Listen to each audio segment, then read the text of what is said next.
As we are coming to the last part of this series of London Uncovered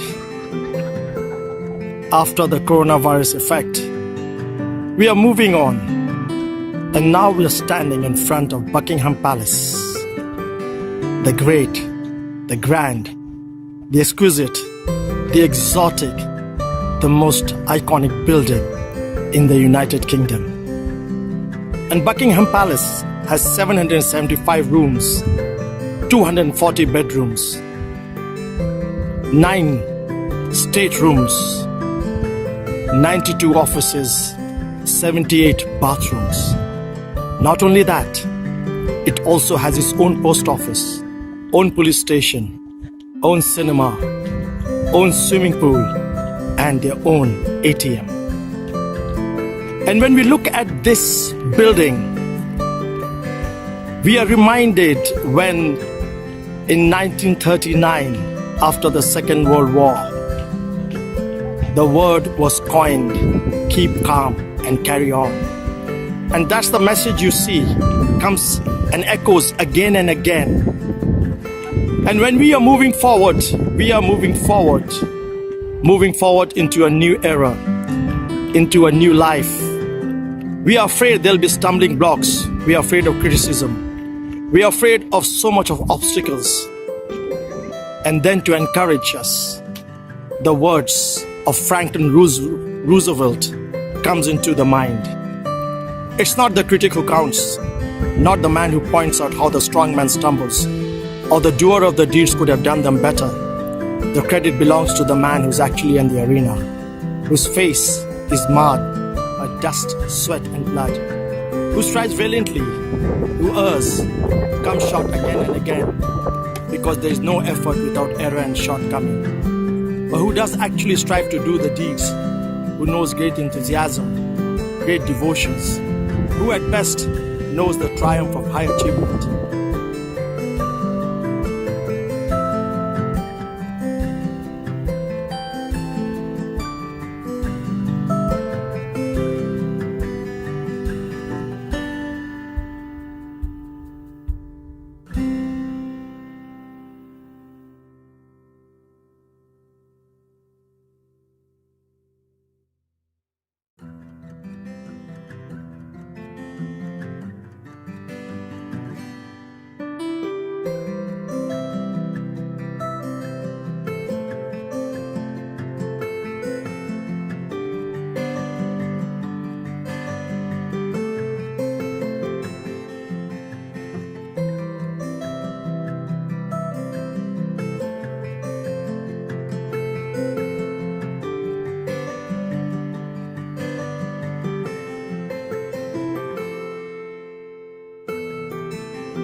As we are moving on from this coronavirus episode, and we are moving on to a new dimension, to a new direction, to a new life, and we are coming to our superstars who have made this journey a big success.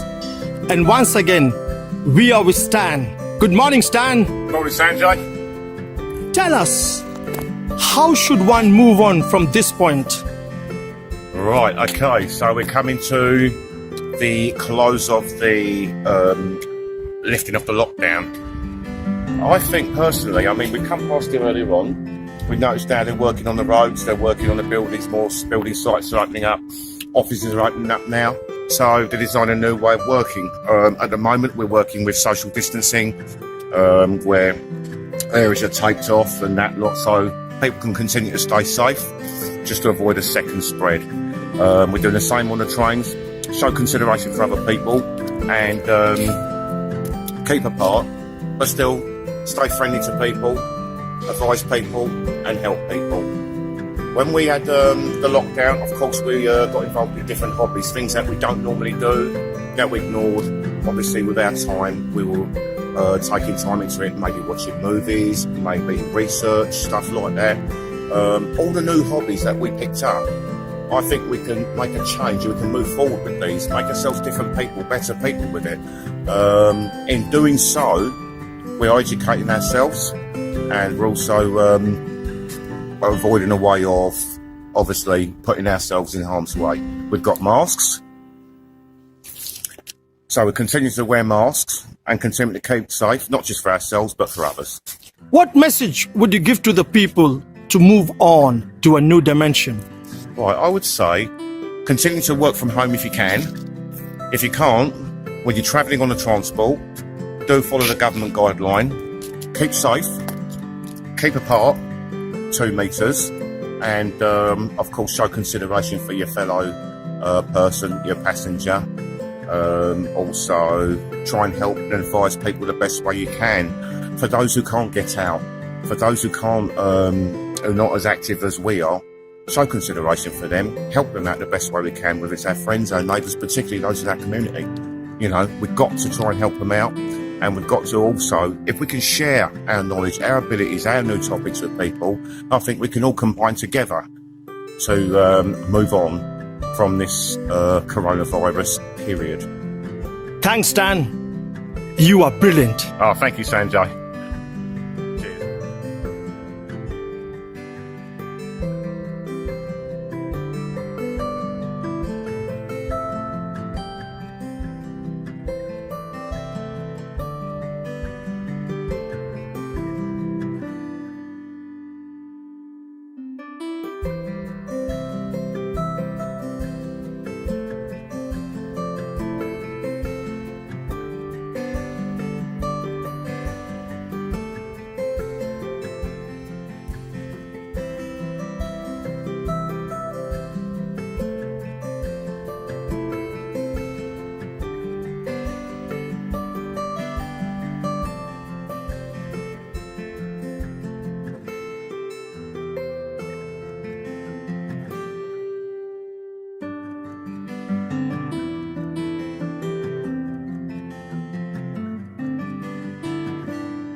As we are moving on from the coronavirus episode, we are coming into new people, new dimension, and a new way of life.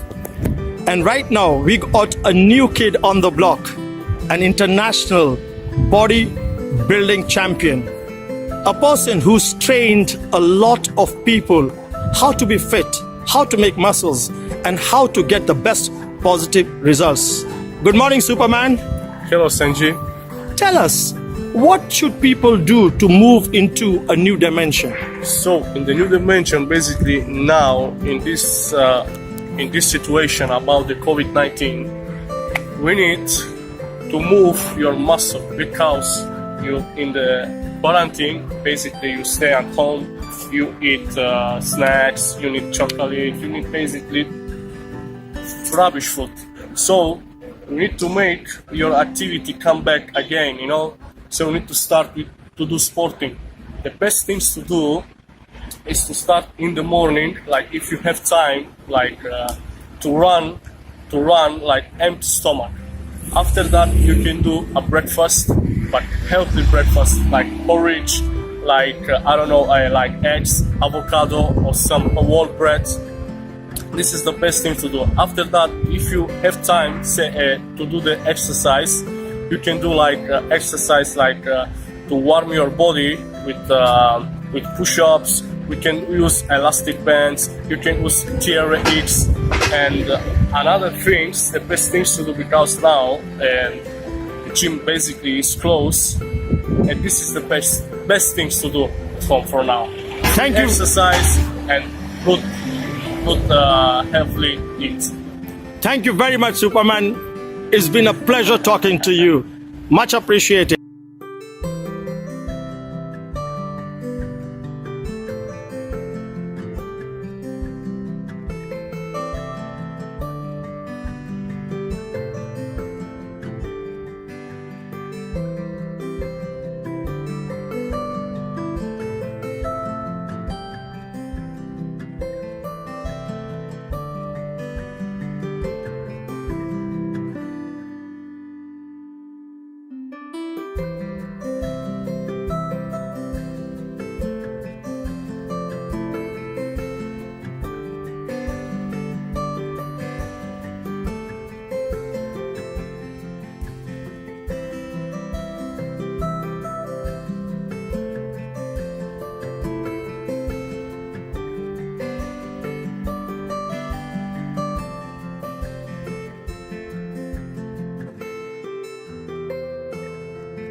continuing this episode on moving on.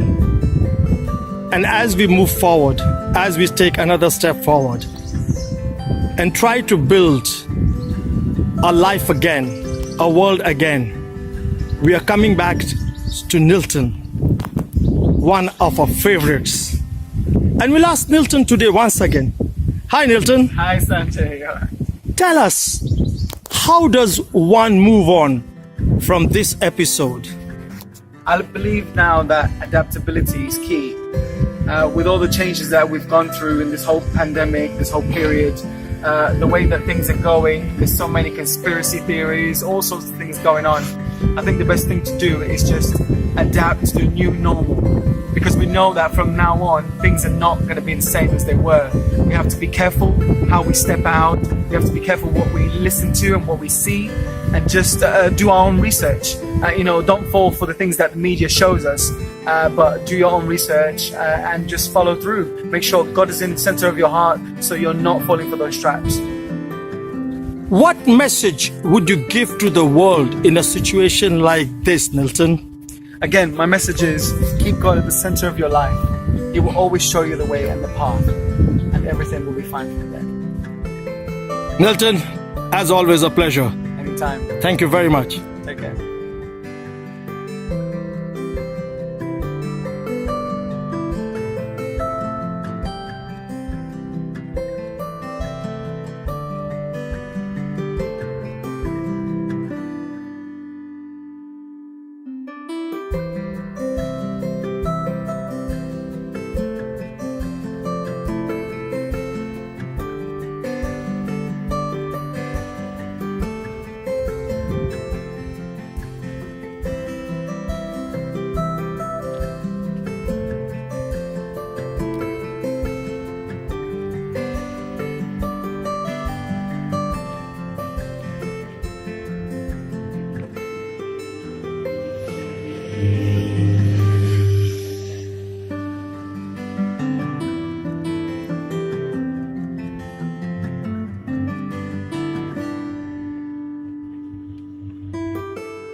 As we are moving on to a new dimension, as things are getting better, and as everybody's planning to move on into a new era, we are coming back to Mary once again, and we are asking Mary. Hi, Mary. Hi, Sanjay. Tell us, what do you think is going to be the next move for people to move on? We've come through a difficult time. The key is for us to remember where we've come from. When we remember what we've come from, we remember what we've lost, the precious souls that we've lost, the freedoms that we've lost, the employment. We've lost a lot of things. So if we remember where we've come from, we can move on knowing what to look forward to and plan better and learn lessons from things that we've gone through. So it's very important that we remember. That will teach us better lessons and better planning ways. What message would you give to the world in a time like this?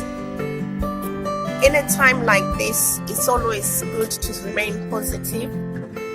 Let's continue building on what we've already built, like the community friendships that we've built, the love and care that we've shared with our friends and families, the generosity that we've seen with all the charities, the voluntary work that's been going on around. It's been enormous.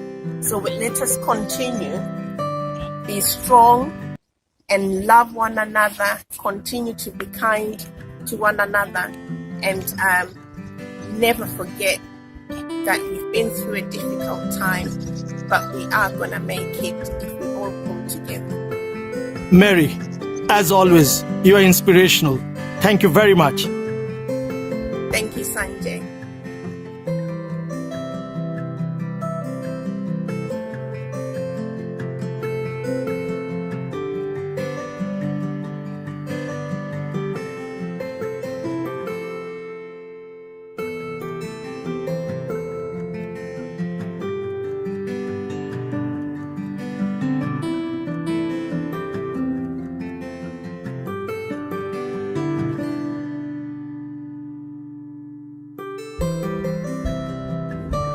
As we are moving forward once again and looking forward for another eventful lifestyle, moving on from the saga of this virus, we are now coming back to our super Eddie. And we are going to ask Eddie, tell us, how should one move on from this saga?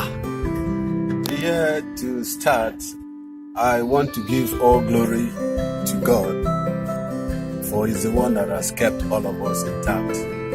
For example, in my family, no one is missing. At my workplace, all my colleagues are together, and I really give glory to God for this. And for those that have lost their loved ones, I pray for God to continue to give them the grace to bear the fortitude. So now we've seen with all what has happened.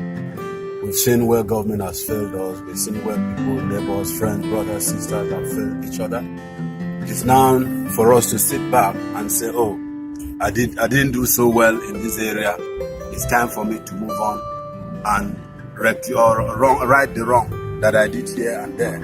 It's for us to now say, oh, I couldn't solve this one problem. Now with the behind knowledge, let's begin to look forward. Oh, let's begin to do things right as should be. Let government do what they should do. Let friends do what they should do. Let brothers and sisters do what they should do to move forward. What message would you give to the world in a time like this? In a time like this, is always a time of confusion. People lose their faith. People are unsettled. What I will always encourage one to do is don't lose your confidence in God. He's the rock of our salvation. He's the one that establishes each and every one of us. So if we keep holding on to this rock, He will not let us down. Eddie, as always, it's a pleasure. Thank you very much indeed. Thank you. Thank you.